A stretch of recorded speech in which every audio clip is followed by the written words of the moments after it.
Folks, thanks for joining us again for another SAGE discussion. And this one, we want to hit this aspect of projection. And Jake, let me just have you introduce it. You left me, you talked with me about, we all know that concept.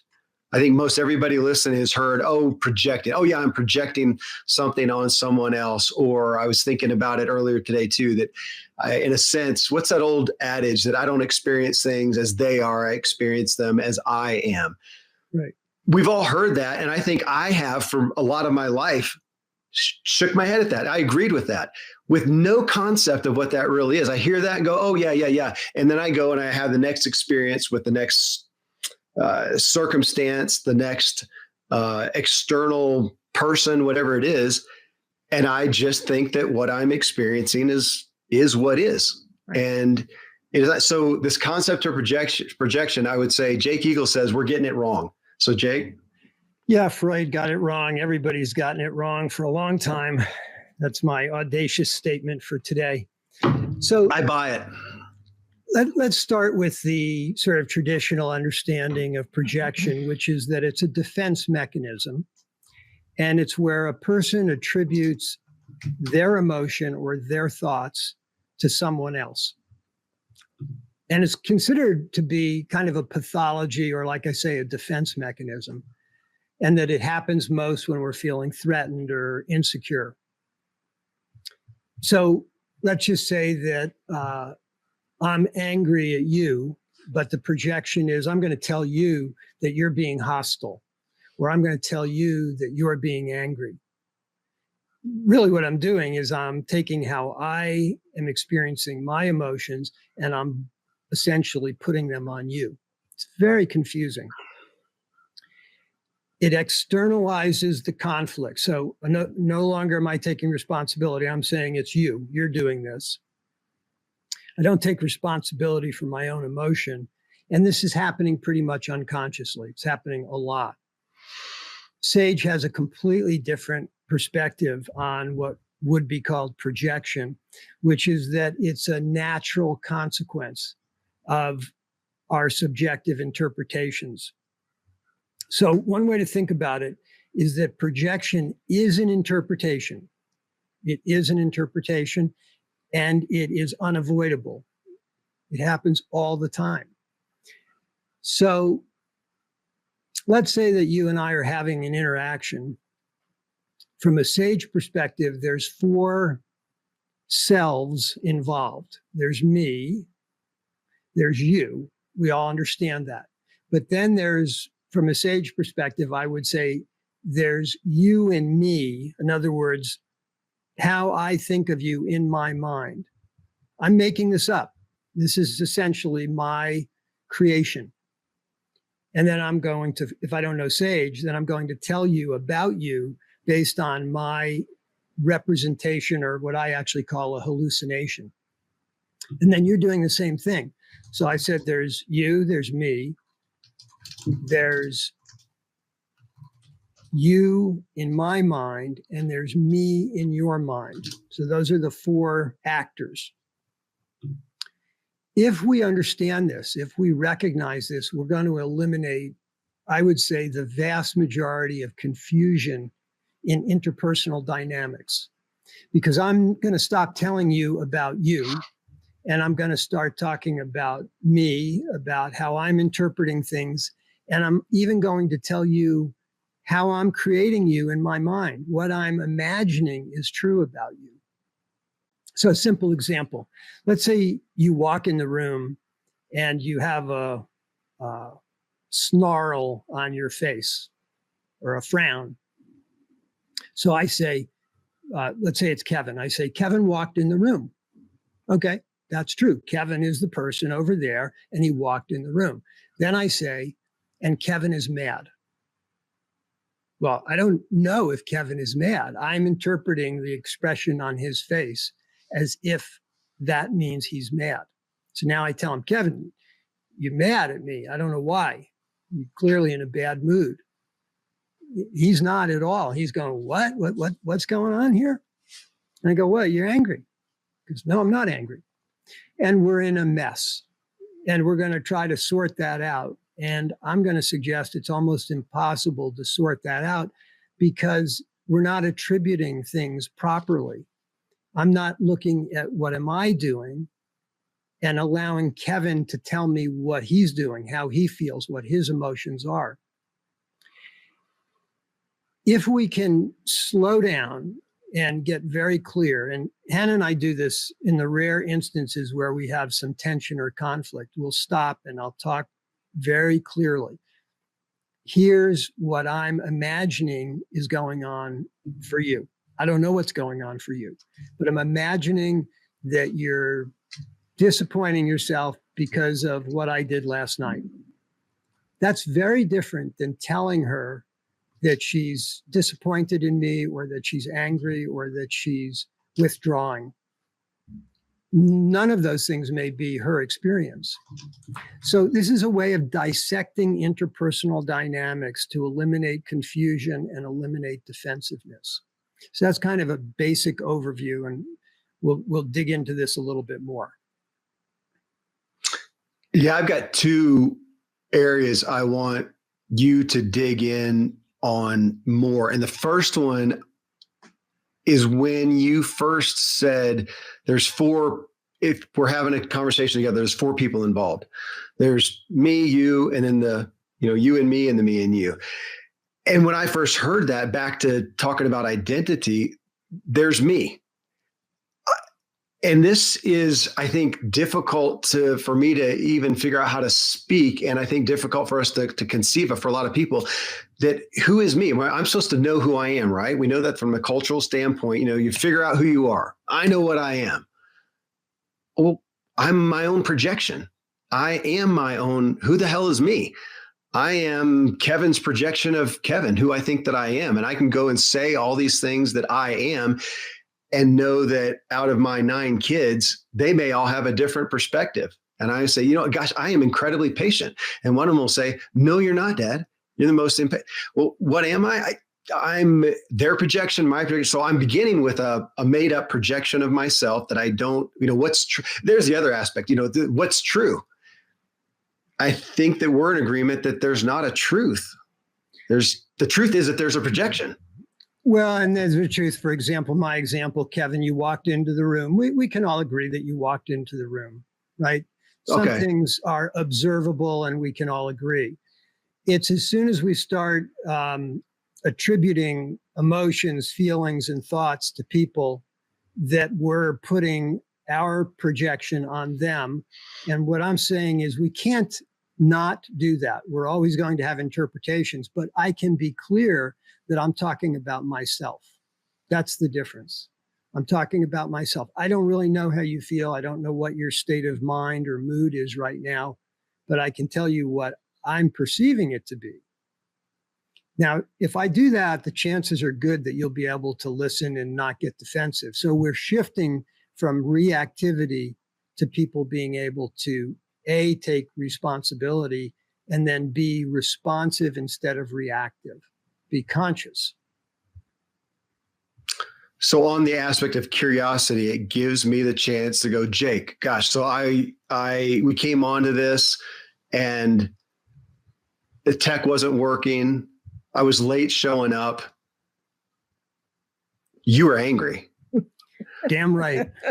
Okay. Well, outside of that, but so my identity is concerned about that. I'm like watching your face, looking for the cues. But the real thing is I'm irritated with myself for being late. And then on top of that, I don't know what's wrong. I'm probably going to assume that I did something incorrect in setting this thing up, which I irritate myself with more. I'd really like to blame it on the software or the whatever. So I'm irritated with myself. I'm looking to salve my identity. I'm hoping you're not irritated with me. Yep. But I could ask, hey, so not even ask, and even that, my thought would be to ask, were you irritated? Say, okay, so I was late. I care about our relationship. How did you feel about that? Exactly. And that would be very clarifying for both of us, because I get to take responsibility for whatever I'm doing. And then what I'm doing instead of imagining or hallucinating that I'm angry at you. And just for fun, so you know, at one point you went offline.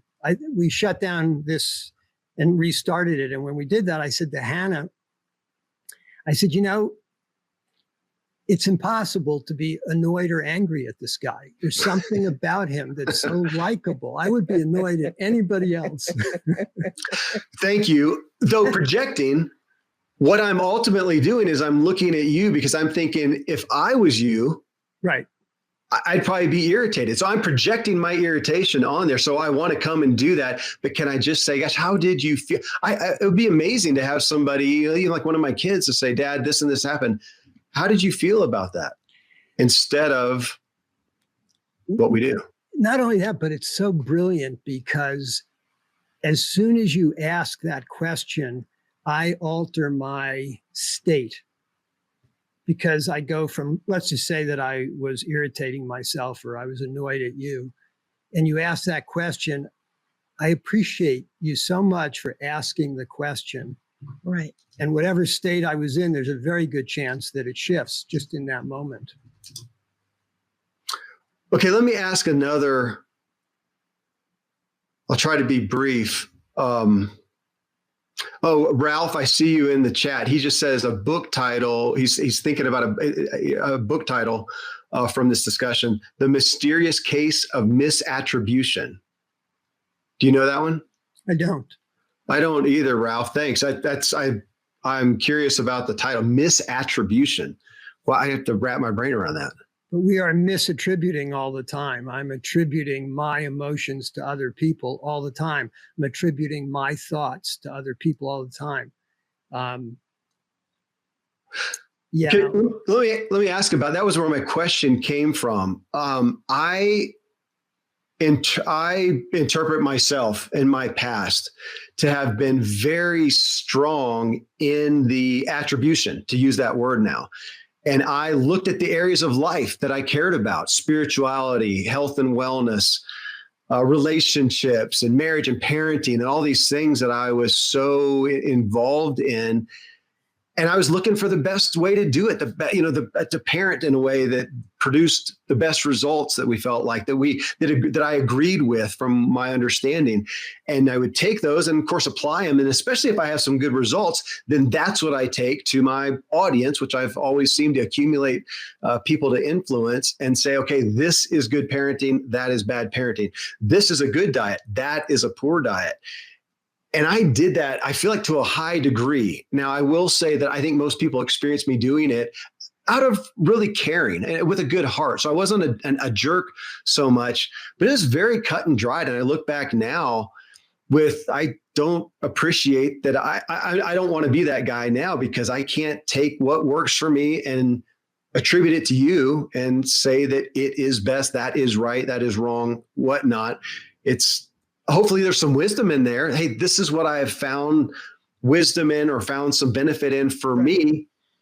Here's what you think. It's such a different delivery. Talk about changing the mindset of you, because how often is that concept brought to me? Hey, this is the way to do it. And I'm thinking, no, it's not. And I just shut you off and we disconnect. This feels like if we project, we're back to the probability of a disconnect.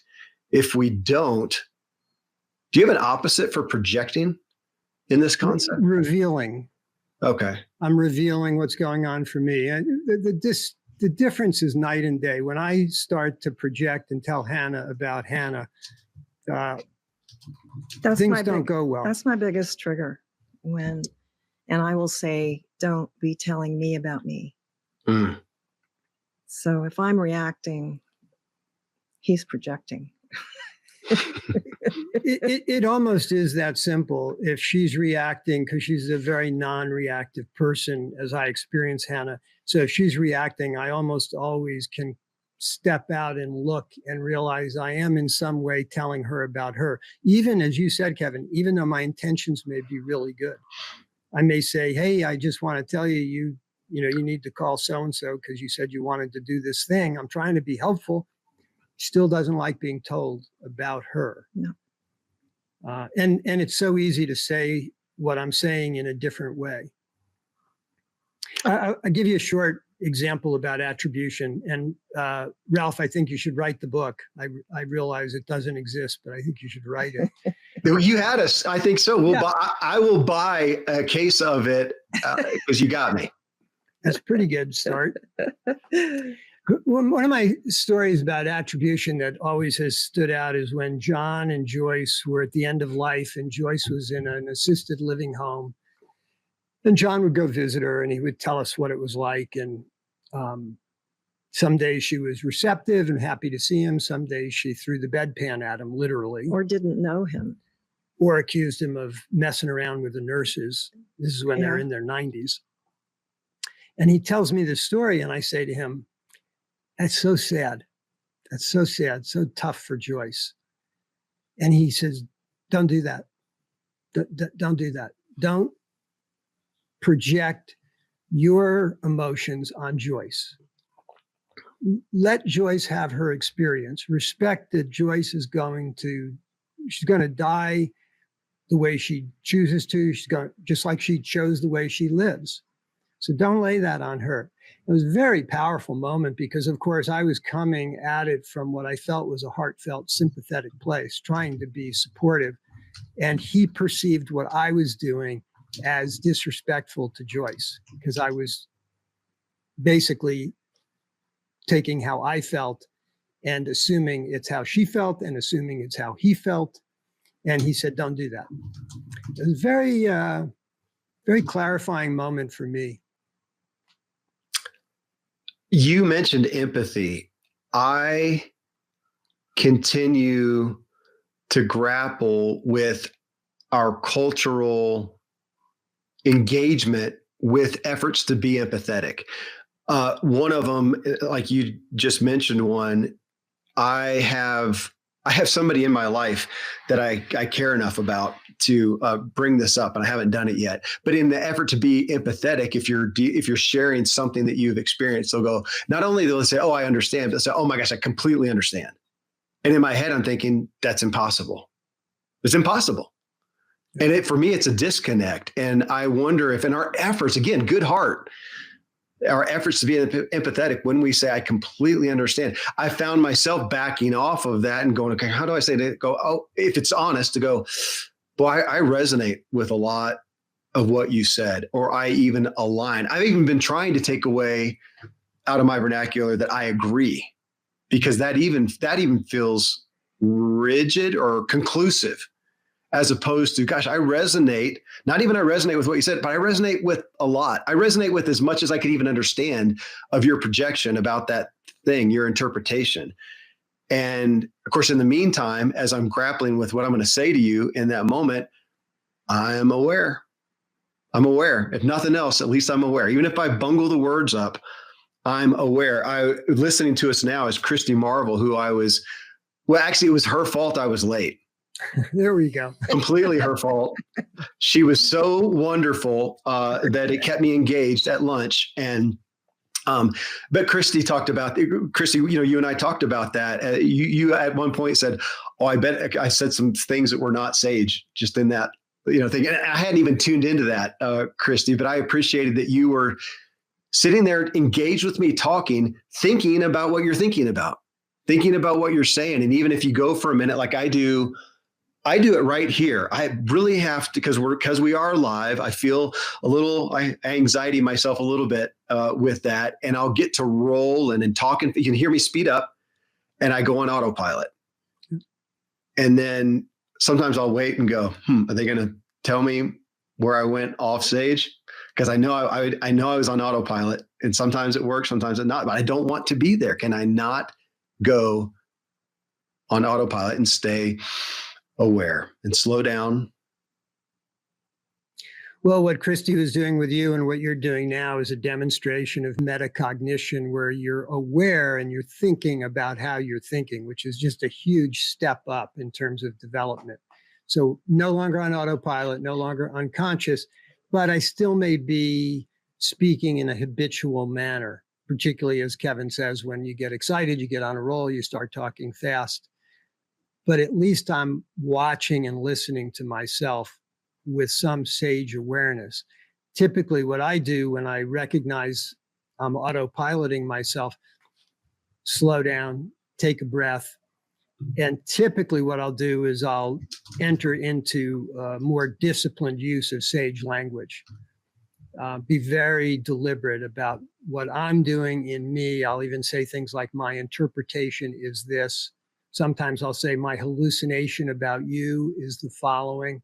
And I don't think of hallucination in a negative sense. I think of it as a descriptive way of saying, I'm making something up in my head. And I want you to know what I'm making up to see if it's okay with you, if you offend yourself. I don't know what you're doing until you tell me. I continue to play around with you said hallucination. I guess that's not one I think of as much as you use a lot, illusion and delusion. Yeah. But any of those I find myself with those, let's use those words, illusion, delusion, and hallucination, that at some point here, I was reading some spiritual tome here recently, and it again was calling us to reality, to achieve this, aspect of reality. And I feel like with Sage and with my own journey, what I'm trying to embrace and be secure and comfortable in is that I live in a hallucination. I do live in an illusion or a delusion. I'm really getting more comfortable with any of those, and realizing I just now get to slow down and be aware of it and have personal agency and go, gosh, I realize I'm in this delusion right now. Am I okay with that? Is it constructive? Is it productive? Is it profitable? Whatever word you want to use, and go, God, I'm okay with it. I'm okay. And here's somebody else, and they're in a different one. Am I okay with theirs? I'm okay letting them be there. Is it connecting me or disconnecting me? If it's disconnecting me and I want to be connected, I get the opportunity to be curious about theirs, or to say where I don't really align and resonate. And if we don't come into some understanding, I may not want to hang out with you. Again, we're back into boundaries and whatnot. But I still, Jake, and there's not a week that goes by that I don't come up against what I feel like is this consistent call, especially in spirituality, to achieve reality, to live in reality, to be the one person who's transcended, is always sitting there in reality. And we're sitting here going, it just doesn't, at least not the descriptors. Does the tree exist? I think we'd all agree that it does. After that, when we talk about the tree, it's just welcome to your illusion. Subjective interpretation. That's really the foundation of this, is that we're subjectively interpreting everything. That's not good or bad. That's just human nature. Whether you want to call it an interpretation, a delusion, an illusion. I just saw yesterday on the news that every year Webster adds certain words to the dictionary. And this year they added delulu. Delulu means delusional. Okay. Yeah. So there's a new word, delulu. And, people often think if we're deluded or we're living in an illusion that it's a problem, it's a bad thing. It means we're missing reality. And what we're saying is, no, we're not missing reality.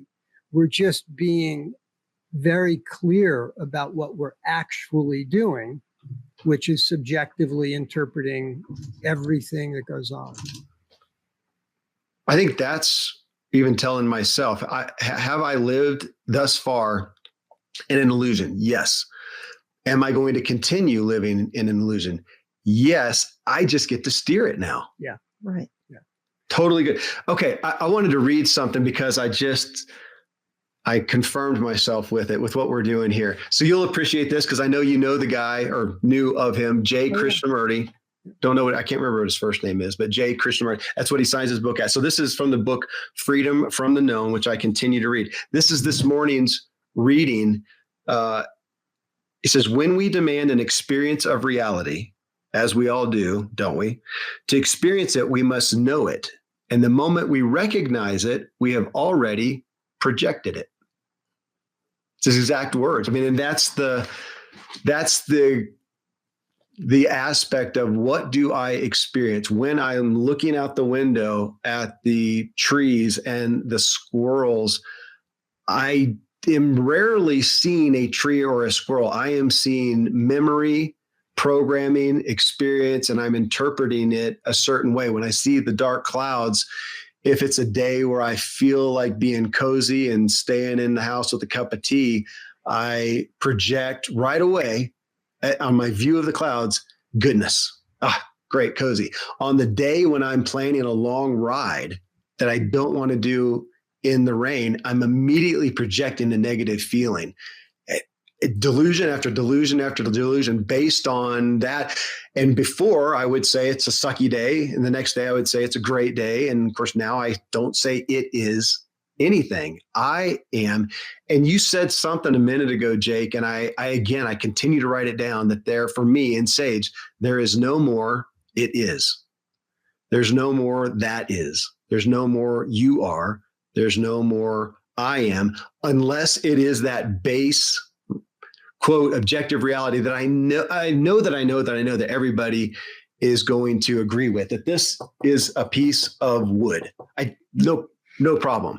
It is. After that, the next description, we'll say it again. I'm making stuff up. Making stuff up. Yeah. It may be wise stuff. Maybe go there because it's not totally benign. I think this is maybe even in the blueprint. You talked about that. You didn't say benign, but it's not that it's constructive. We make things up, and sometimes what we create is constructive, and sometimes what we create is destructive. Sometimes there's a neutrality to what we create, how we interpret the world. What I want to do is I want to pay attention and become aware. Is the way that I am interpreting this constructive? Does this work for me? Does this work for Hannah? Does it work for the people we're interacting with? And if not, instead of blaming myself, I step back and wonder, is there another way that I can interpret this that would be more constructive? That's a guiding question for me pretty much all the time. I just wrote down constructive delusion. I remind myself of the book called Thinking in Bets by Annie Duke. I really like the terminology that we look at. I had a discussion yesterday with a guy about objective realities and I like to talk about gravity. It's such a stark one because I think we all agree on aspects of gravity, but then I make up what I'm going to do with it. He flies helicopters, or he did in the military, these fighter helicopters. And that's what he does today. He's in Germany teaching people how to fly that. His delusion has a different relationship with gravity than myself. I would not choose. I like Earth quite a bit and my feet upon it. And what's that delusion that we then make a bet on is I'm going to adopt that one and I'm okay. Now, if I had a fear of heights that was debilitating and I couldn't go, I read something recently about somebody who couldn't go across a bridge. It just wigged them out. Well, if their kid lives on the other side or is in trouble on the other side, I'd say is that constructive? Maybe not. And you can work on that and know that it's their delusion. But I do then spend time betting on what delusions, hallucinations, things I make up seem to be the most productive, and I actually feel more faith understanding that they are and that I have choice as opposed to I'm a victim to it. And I think for the people listening, probably the word that is the easiest to hold, because some people will have a hard time thinking that they're being delusional or that they're living in an illusion. I think if you work with the word interpretation, it's the easiest one to embrace, that I'm constantly interpreting. Some of my interpretations are constructive and some are not. Some of my interpretations are experienced by Hannah as being respectful and some are not. And because I care so much about her, if she perceives my interpretation as not helpful, then I want to find another way to interpret what's going on. And there's a comment in the box that I think is really helpful. It says, when I notice I am projecting, I say, I sense, or I imagine you. And then the question is that close to what we're experiencing and saying in Sage? And yes, absolutely. Sure. And those are nice ways to do this when you're dealing with people unfamiliar with Sage, because they can get that, very quickly. You go, I'm imagining you're angry. I'm imagining you're having a hard day. I'm not telling you you are. I'm telling you that that's what I'm imagining. So that's a very kind of effortless way to express something using SAGE language. Okay, I got a question on that because I saw Leonard's comment there, and I have been going with that as well. That concept, I imagine you. Back to what the example we were playing with a little bit ago. I'm tempted to go to just asking you how you feel. Yeah. Well, what do you, because if I say, Jake, I imagine that you're irritated with me for being late and messing up the tech. I'm still, even saying that I imagine you, I'm putting you a little bit in the defensive because it's like I'm letting you know, I know it's a projection, but I am projecting that on you, as opposed to, is it not even more, I was going to say neutral ground. I don't know if I like that word, but more non-threatening, less threatening to even just say, gosh, so I was late, messed up the tech. I care about you. I'm wondering, how did you feel about that? Yeah, I think that's the most elegant way for us to both get on the same page, because I feel completely invited and respected. Next best would be for you to say, I'm imagining or I'm interpreting an expression I noticed on your face, and I'm imagining it was irritation, but I don't know. That's second best. And then the least effective is to tell me what I was feeling. Hey, you were really pissed when I came in late, and now I'm not with you. Man, I again want to say I feel like the crash test dummy of SAGE with a lot of my past life. The amount of time and the amount of content and energy that my former wife and I put into claiming how the other felt. Oh my God, I think we destroyed ourselves so much with claiming what the other felt, claiming what the other meant. We all grew up that way. Don't you think this has been maybe the single biggest difference in our relationship? Absolutely. And whenever there's tension, we really slow ourselves down, and we go to this language that people will sometimes hear it as kind of weird and awkward. And you don't need to do it. You can use the expressions like I sense or I imagine. But what we do is we actually talk about you in me, right? So if I'm talking to Hannah, I'll say, let me tell you what I'm doing with you in me. And I point to my head. I always do that. Go, what I'm doing with you and me. This has nothing to do with you, by the way. This is just in my mind. I am perceiving you as really disappointing yourself in what I did yesterday. And because that's how I'm perceiving it, I have kind of taken a step back. But I don't know if that's what's going on. So I wanted to check in with you. This just cuts through so much confusion and tension and potential conflict. I'm thinking of what you shared a session or two ago about literally your guys' past with Hannah. The you in her was flirting with other people, that the you in her is making advances towards other women that would be inappropriate according to your guys' agreement of your relationship. If she said, you are flirting, you are making advances, of course, you're over here going, no, I am not. Because in your head, you're not. But for her to let you know that the you in me, because maybe in that place, if she was acting as if she would not be acting as she perceives you are, unless she was making advances. So we're back to projection. She's projecting how it would feel to her. I have done this. I struggle to continue to do this if I'm talking with somebody and they are making eye contact elsewhere other than me, or if they are doing something with their hands and doing that.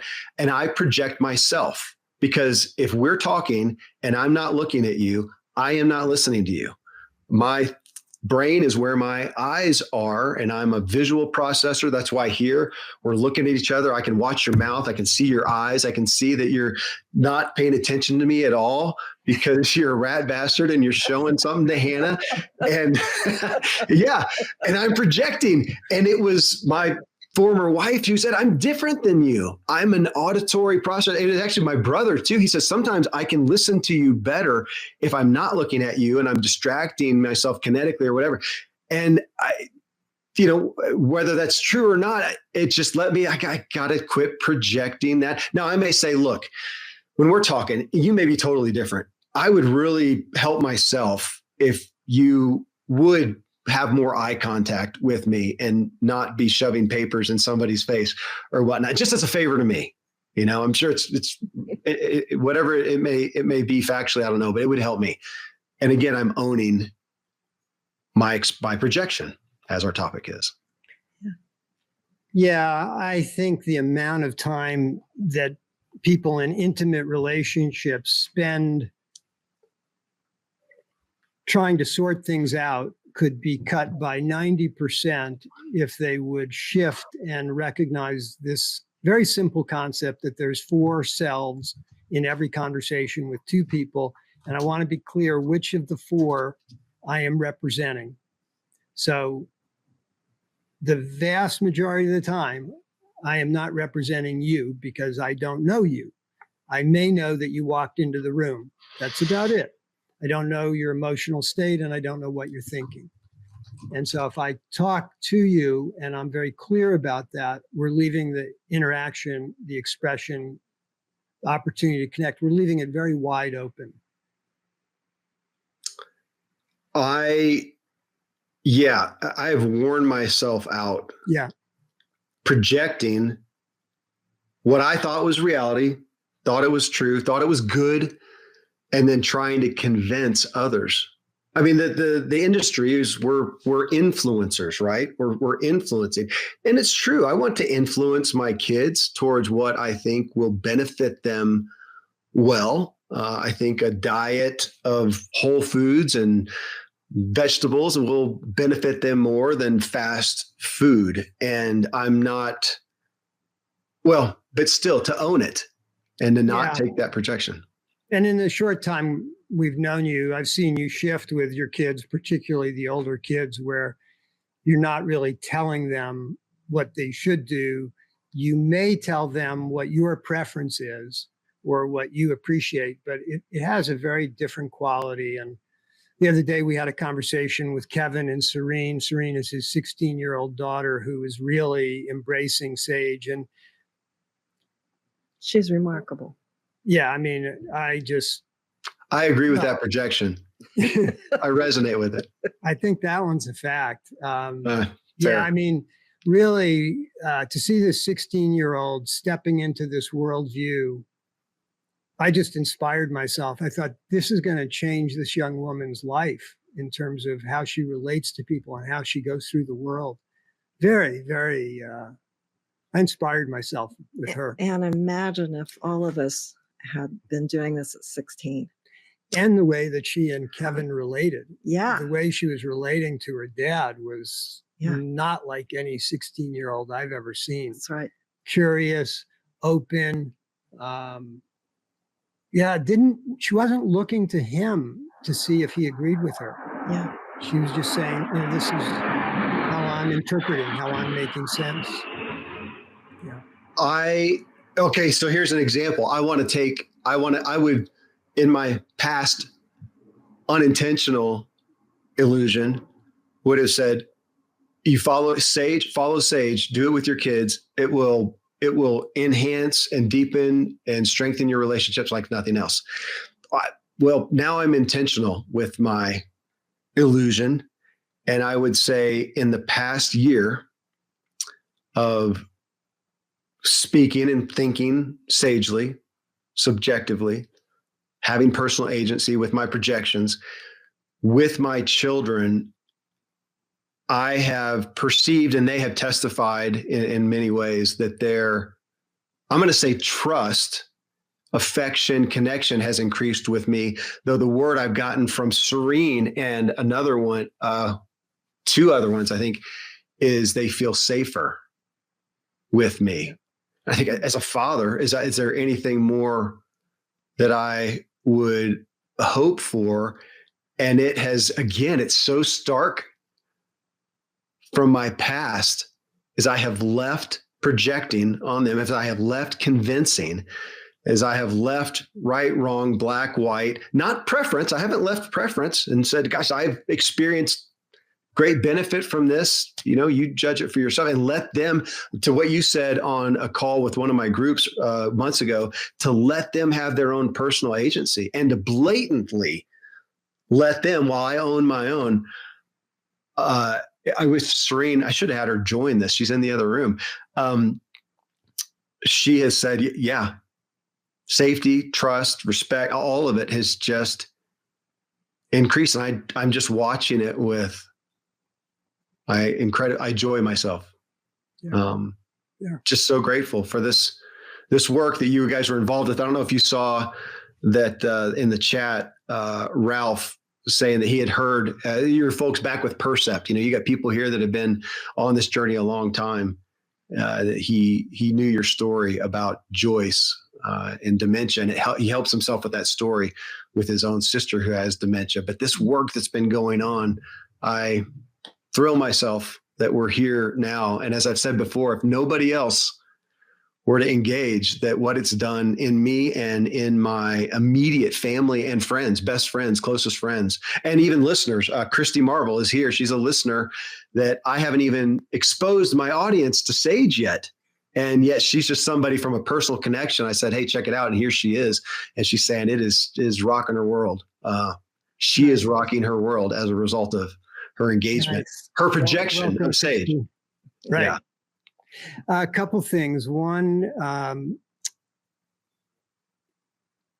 is how subtle this can be. So a very, very common thing when people are talking, again, particularly couples, or when you have an intimate relationship and the other person says something to you, and the response is often, well, how would you feel if I did that? This is very, very common. Jake, you not called me out, but I told you of me doing that with my former wife. I spoke that I said, and you said, oh, I caution you on that. So since I've known you, I've done that. How would you feel if I did that is assuming that you would feel the way I feel. And this was a hard one for us to break. Hannah used to often say to me, how would you feel if I did that? And it would derail us from what we were talking about, because my reaction was, don't say that. I mean, we can come back to the content, but don't say that, because it assumes that I would feel the same way you feel. And sometimes I might, but very often I might not. So I just encourage people to be careful of that very unconscious expression that most of us use a lot, assuming the other person would feel the way we feel. And then I just wanted to quickly go, I saw Dan made a comment that I don't completely understand, but he said, I prefer going first and offer something of what's behind my question, which by itself seems representative of hierarchy, teacher, manager, police, etc. I'm not sure if I understand it, but it reminds me of something, which is when we're having an interaction with somebody, what we do is we say that the person who's the most upset should go first. Because when I have a chance to speak, particularly if I'm using S.A.G.E, whatever the emotional charge I have will decrease as I express myself genuinely. So remember S.A.G.E, subjective awareness. I'm aware of my subjectivity, and I'm going to genuinely express myself. And when I do that, my nervous system calms down, because I am genuinely expressing and addressing the way I experience the world. And if you're just willing to witness me and listen, I immediately feel better. So I think Dan was going somewhere a little bit different about going first, but it made me think of that.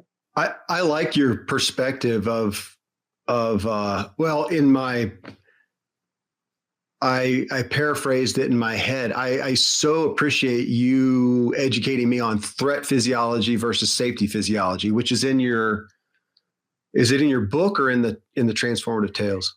It's in the book Get Weird. Okay. Yeah.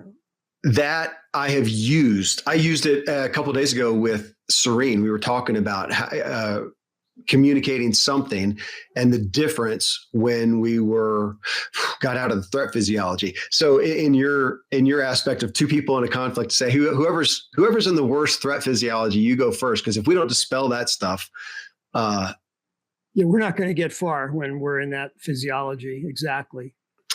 Yeah. And to your, something you said a second ago too, I do find myself so often coming back to whatever I'm about to say or project or interpret or claim and go, could just that basic line that's in the blueprint so much, could it be interpreted any different?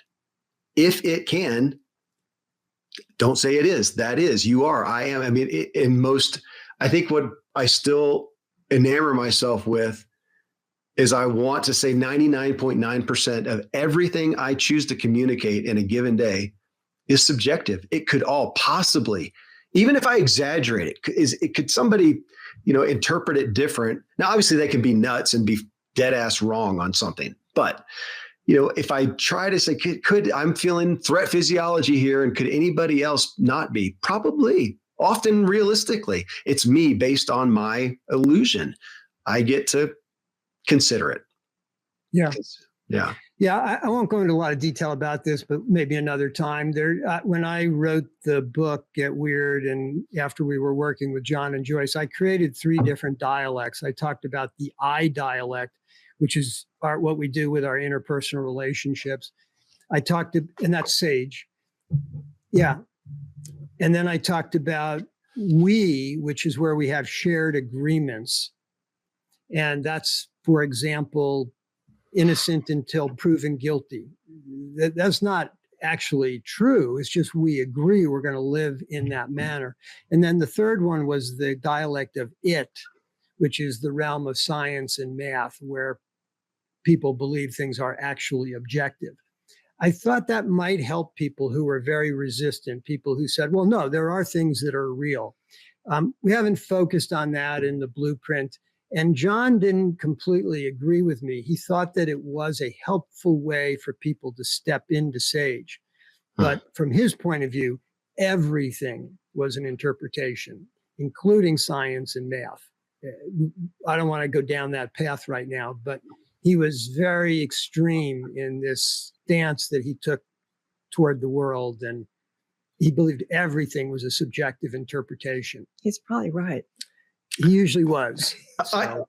I had this discussion literally yesterday with a guy, and I just said, Kevin, am choosing in my chosen illusion to really speak and think as if everything is subjective, even gravity, which, we can get into quantum physics. Is that a tree? Is this wood? I don't know, but I'm kind of choose to speak that way, that I am believing in gravity today, and I'm not going to choose to jump off the side of my roof. I can't imagine being able to do that without great injury.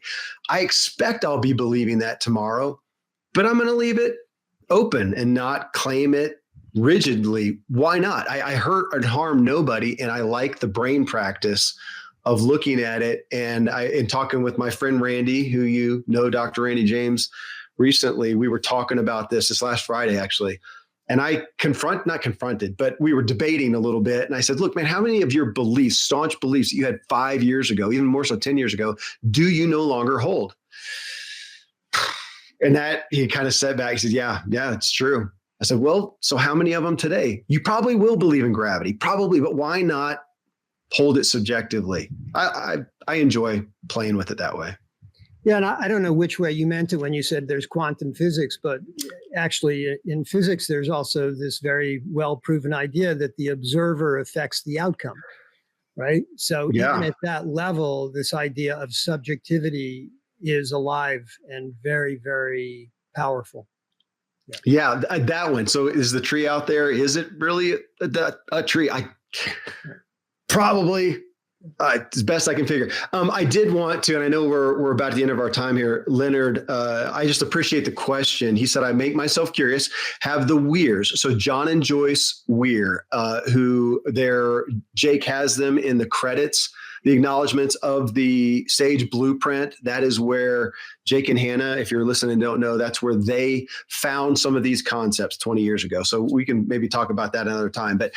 Leonard is saying, have the Weirs, John and Joyce Weir, have their children and grandchildren been invited to these sessions? I interest myself with their experience also. I recently asked Jake and Hannah if they were in contact, and you mentioned the possibility of maybe doing that. I'd be curious to check in with them as well. Yeah, it'd be fun to reach out to the grandkids. We are in touch with their daughter, and she's sort of, just gone a different path, and this isn't really the focus in her life. But it'd be fun to track down the grandkids and see how they're doing and see if they'd ever like to come join us. So thanks for the suggestion. Yeah. Yeah. Kids who we mentioned when we talked to Serene, kids who grew up with subjective language, and your projection, your experience, your interpretation of them is that they're remarkably secure individuals. Yeah. Very, very unusual. For kids of the age when we knew them, to not be looking at other people to find out, am I okay? Do you approve of me? They didn't have those tendencies. So we're getting close to wrapping up. I just want to summarize that projection is not only a defense mechanism. At times it may be. It is a natural consequence of living subjectively, that we're always going to be interpreting and then forming projections based on our interpretations. And we can't not do that. So we want to take away the idea that it's wrong or bad or problematic. It's none of those things if we become clear that that's what I'm doing. I just want you to know what my projection is. And I want to take responsibility that this is my projection. It's not reality. And it's not a statement about you. And so again, I go back to this very simple model. In any interaction with two people, there's 4 perspectives. There's you, there's me, there's you in my mind, what I'm doing with you, and there's me in your mind, what you are doing with me. And again, almost all the time in our interactions, we're actually sharing our inner interpretation of the other person. Very rarely do we describe another person in an objective manner, almost always subjective. And so whenever you find yourself in an interaction that feels tense or confusing, if you can stop and break it down and say, wait a minute, am I talking about you or am I talking about me? That's just going to take the conversation to a whole nother level. I will, again, to own this, I got to walk this out acutely. I still get to, it's not as much now, but going through a divorce with all of my kids, and invariably to have one say, okay, Dad, so what happened here with you and Mom? For me to sage myself and to say, I can't tell you what happened. I can tell you one side of a story. But it's just, that's all I got. I got my story with my own biases, my own dealing with my own threat physiology. So I can tell you, you're going to hear something very different over here. And then you're going to take 2 stories and then create your own. Right. And I had a couple instances with kids when I presented it that way. I really presented like, are you ready for this? Are you game for this? Is this really what you want to know? Do you want to hear Dad's story? Do you want to hear Mom's story? And then know that you're going to be left responsible to make your own up. And I had times where a few times where they said, yeah, I'm good. I'm out. No, don't worry about it. I thought, great. People listening, just think about this. If you're the kid and that's what your dad is saying to you after your parents get divorced, I mean, to me, I just sane myself with that.